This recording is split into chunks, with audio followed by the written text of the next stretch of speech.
Of course, like many sports cars of the era, the driver is not cocooned in a heavy padded seat, surrounded by gadgets, spongy suspension and power steering.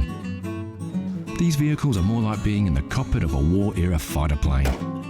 Simple driver comforts, necessary instrumentation, direct controls and a tight squeeze. And when we say tight squeeze, we mean it.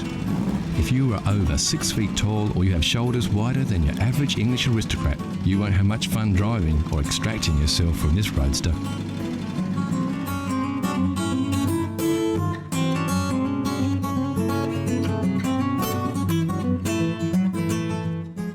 Like many sports cars of the era, a long graceful front end gives the impression there is a whole lot of motor under the hood. The driving position is set back, literally behind the motor, with the trunk or boot rolling back down to the rear. Sometimes looks can be deceiving though, and many enthusiasts consider the MGA to be severely underpowered, taking the sport out of the sports car. The engine in the original model was a 1500cc pushrod power plant, which produced about 68 horsepower. The same engine used in the Austins, Morrises and Wolseleys of the era. This actual car is one of the few 1600cc models manufactured, which boasts 93 horsepower, much more respectable for a roadster. Apart from the very rare twin cam power plant, there were only ever just over 2,000 built. This is as grunty as an MGA gets.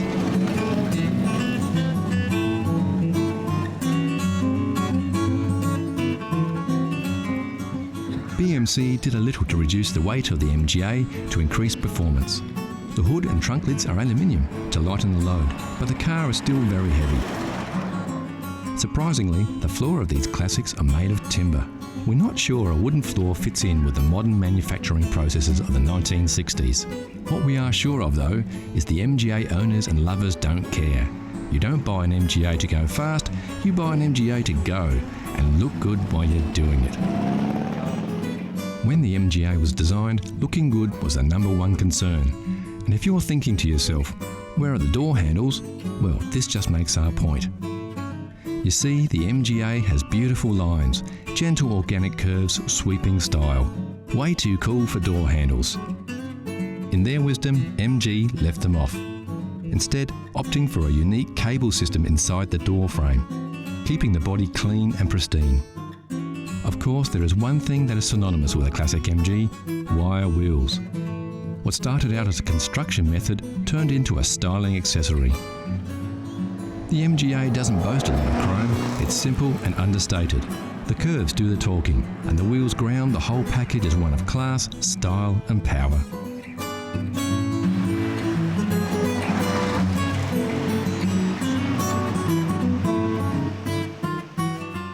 The real appeal of a classic MGA is the romance. The romance of rolling through the countryside, wind in your hair, wire wheels rotating under you, turning heads with your very stylish and fun machine. It's the same for all classic car lovers. For devotees of the MGA, it doesn't get better than this, and we're inclined to agree. So you've just hit 40. You're feeling cashed up, your hairline is fast travelling to the northern hemisphere of your head. So you've decided to take the plunge and get yourself that little sporty classic car you've always dreamed of, and get some wind in your hair before it all disappears and you find yourself shopping for a glue-on toupee. Right now, your heart is set on a Sunbeam Alpine, just like the one James Bond drove in Dr. No. Well, let's take a closer look at the damage to your hip pocket. There were several models of the Alpine produced between 1959 and 1968. The body shape didn't differ much between models, only performance. We've been looking around, and as far as classic cars go, the Alpine could be considered an entry-level classic. Of course, the prices vary, but generally at any one time there are a few on the market to choose from. This 1963 restored Series 2 unit in the UK was on the market for the princely sum of $9,000 US, or £5,500. It's restored and looks pretty good. It does lack a little grunt, being the early model. For about $7,000 or around £4,000, you can slide into this restored 65 Series 3 Alpine. We found this 1967 Series 5 model for an ambitious $15,000 or around £9,000. The engine was replaced with a 2300cc Mitsubishi power plant. pricey, not stock, but it may have enough juice to get you and your new hairpiece to where you want to go. There are usually stacks of Alpines on the market, so if the Sunbeam Alpine is your classic passion, get hunting. They won't be hard to find. Here's a challenge for all you classic car fans. Know Your Chrome gives you a peek at some close-ups of classic chrome. Look at the shapes. Do you recognise the lines? Can you tell which car sports this shiny styling? It's too early for clues, but we can tell you it's a car. It's a classic and it's very, very cool. Look closely and we'll give you more hints later in the show. Next on CC, the Classic Car Show, we meet a big black cat, some tips for classic car owners, and we take a pony ride.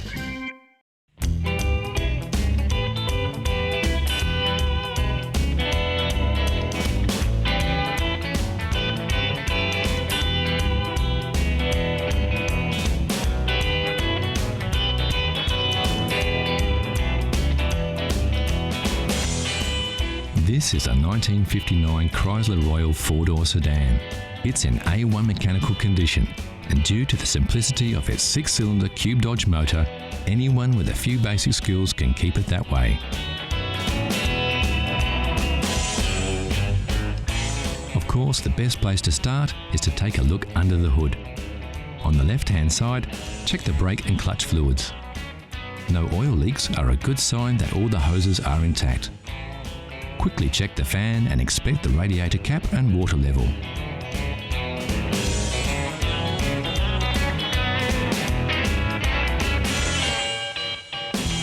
Now take a look from the other side. Check the oil level with the dipstick, then the spark plugs and cables. Inspect the battery terminals to see if they're tight and free from any corrosion. Ensure the top radiator hose is nice and tight and that the fan belt is taut and has no cracks in it. The leads and wires to the distributor cap and starter motor should also be tight. The distributor cap should be clean and high tension leads all in place. Okay, the engine looks good to go, so always fire her up just to make sure she sounds as good as she looks.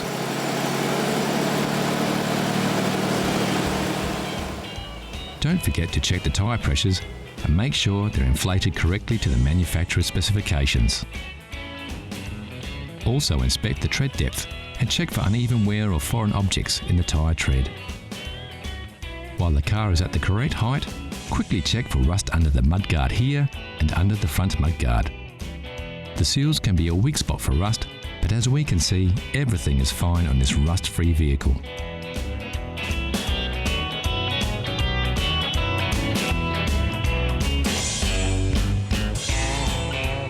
So that's about it. A few simple maintenance checks should keep your Chrysler Royal in great condition for another 50 years.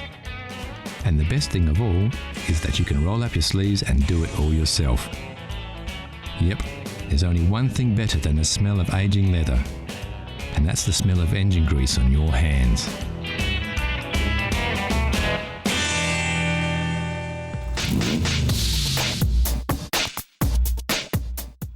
Out of all the cars rolling off factory floors, only a select few will avoid the scrap heap and attain that most coveted of reputations, securing its future as a classic.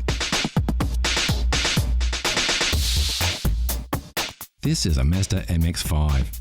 It has all the features that we think will give it a fighting chance to one day be a collector's car.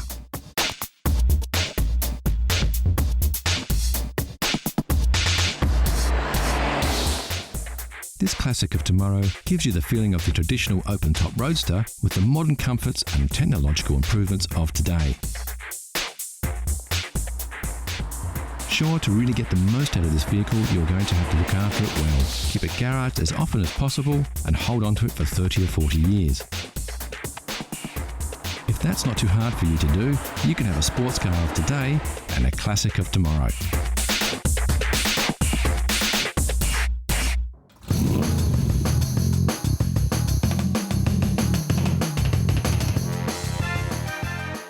Jaguar has produced a series of elegantly styled and remarkably quick sports cars since the end of World War II, and incredibly, it's a lineage that still continues to this day. The XK series began in 1949 with the XK120, one of the most powerful cars of its day. and reached its peak with the production of the legendary XKE, commonly known as the E-Type Jag. With its combination of good looks, high performance and competitive pricing, the E-Type became the icon of 1960s motoring. And when the car was released in 1961, Enzo Ferrari even called it the most beautiful car ever made.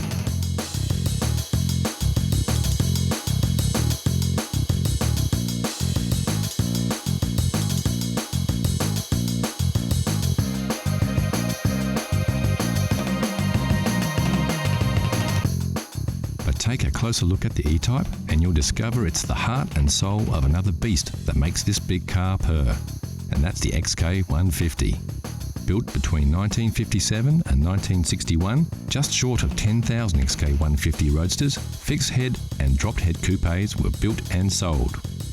It was distinctively different from its predecessor, the XK140, with its curved one-piece windscreen, wider grille and high wing line along the sides.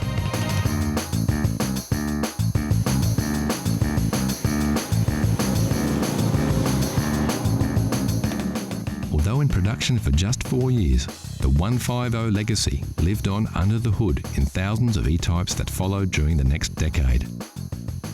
In fact, the Series 1 E-Type was powered by the very same 3.8-litre straight-six XK6 engine that drove the beefed-up XK150S. And boy, what an engine! It pumped out 265 brake horsepower, easily topped 135 miles per hour, and could sprint from 0 to 60 in just 7 seconds.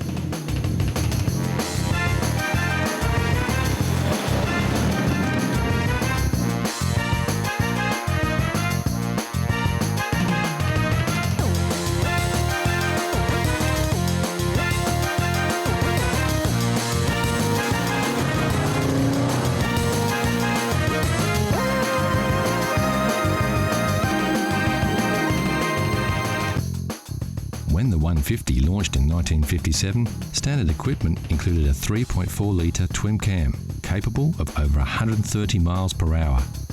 But in February of '59, Jaguar added a chrome S insignia, along with triple SU carburetors, a dual exhaust system, beefed-up suspension and larger disc brakes. And the 150 didn't just pack a punch under the hood. It came with a beautiful interior that featured stylish leather throughout. Roll-up windows and door handles were also new features, which until then were not considered essential equipment on sports cars of the day. And the result was a combination of excellent performance and handling with a level of comfort and luxury rarely seen in sports cars of the period. The long flowing lines of the hood hinted at what was to come a decade later with the sleek new styling of the E-Type. But its front end, unlike its successor, maintained a traditional look with classic round headlights, the vertical chrome grille, and of course the famous Jaguar badge.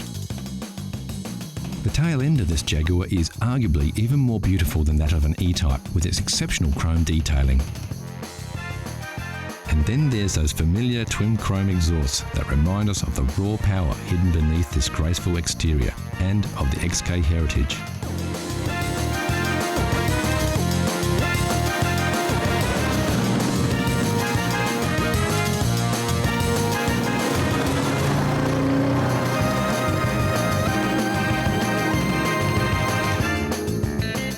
In March 1961, the first E-Type rolled off the production line and into the hearts and minds of the rich, famous and everyone with an eye for beautiful design. And its predecessors, including the 150, were quickly forgotten.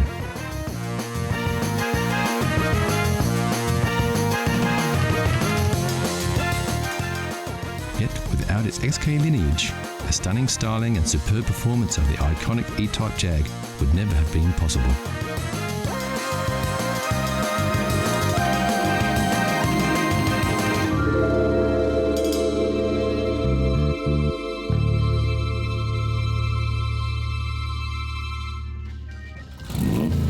So how well did you go with your first peek? How well do you know your chrome? Here's a quick update. Did you guess it right away, or are you still pondering? Take a look at these shots. We're showing you a little more of the car here, so you should be able to pick it. The answer is coming soon.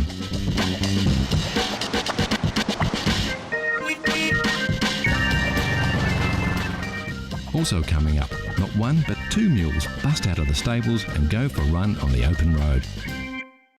So how well did you know your chrome? If you said it was an MGT, you would be right. The MGT was a launchpad for MG, establishing the British mark as a manufacturer of quality, stylish sports cars, with the MGA, like the model we saw earlier, following in its footsteps.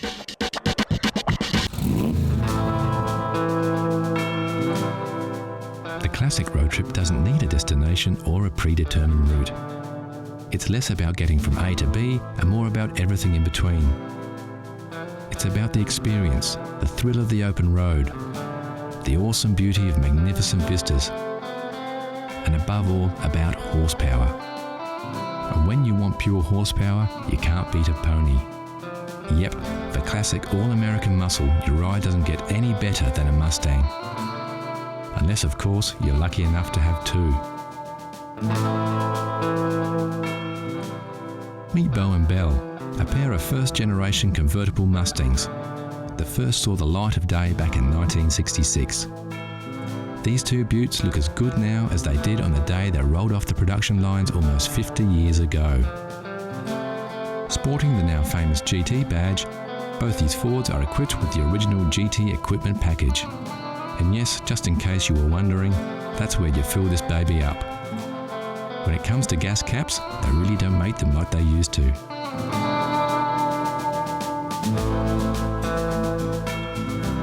Both these Mustangs feature fully automatic electric soft tops, an original feature built into the car way back in '66. So now that the sun's up, let's get those tops down and let Belle and Bo loose on the open road.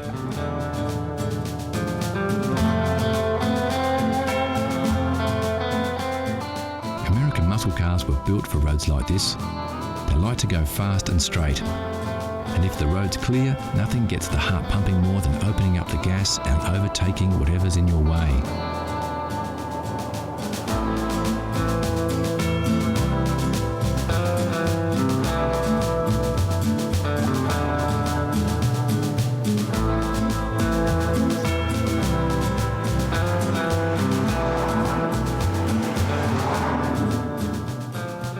First-generation Mustangs were produced between '64 and '66 and broke all kinds of records when they came out. Over 1.5 million pony cars hit the road in just 2 years, and with so many vehicles out there, tracking down parts is a breeze. It looks like this road trip has taken a quick detour off the beaten track, but as we can see with their short wheelbase and wide track, Belle and Bo look just as good on the dirt as they do on the hard stuff.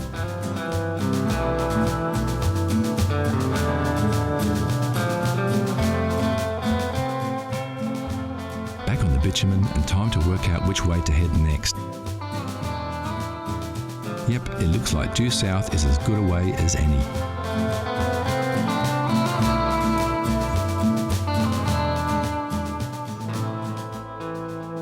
These cars came fitted with many luxury features that are still considered optional extras on many modern cars.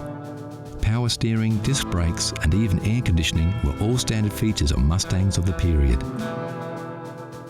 Despite their age, driving these Mustangs isn't very different from driving a modern car. Sure, they won't hug the road and don't have the same kind of turning circle, but in terms of ease, they're just the same. The big difference being that today's cars don't have as much style and charisma. So let's pull over and take a closer look at these two beauties. Both cars have their original pony interiors with those embossed stallions that remind us of their majestic equestrian heritage. Bo's seats are a classic two-tone, while Belle's upholstery is simple and clean. Both interiors are magnificent and their pristine condition belies their real age. Under the hood, these beauts look every bit as good as they do on the outside.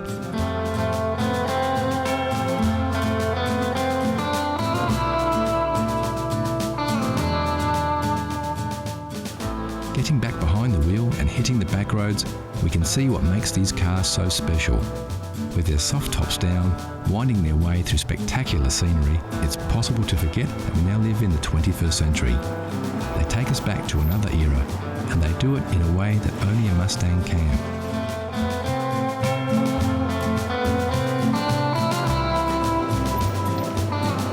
So that's it for this road trip on another road to nowhere. And what better way to bid farewell to Beau and Belle than to watch these two ponies ride off into the distance to who knows where.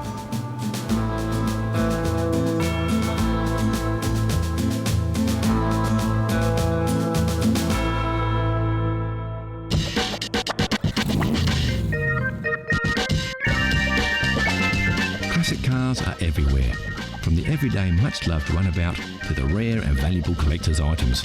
One thing we all agree, there's nothing cooler than a classic. Like this Lamborghini Miura, once owned by international model Twiggy and still oozing 1960s style. Or this E-Type Jaguar, recently voted the world's most beautiful car.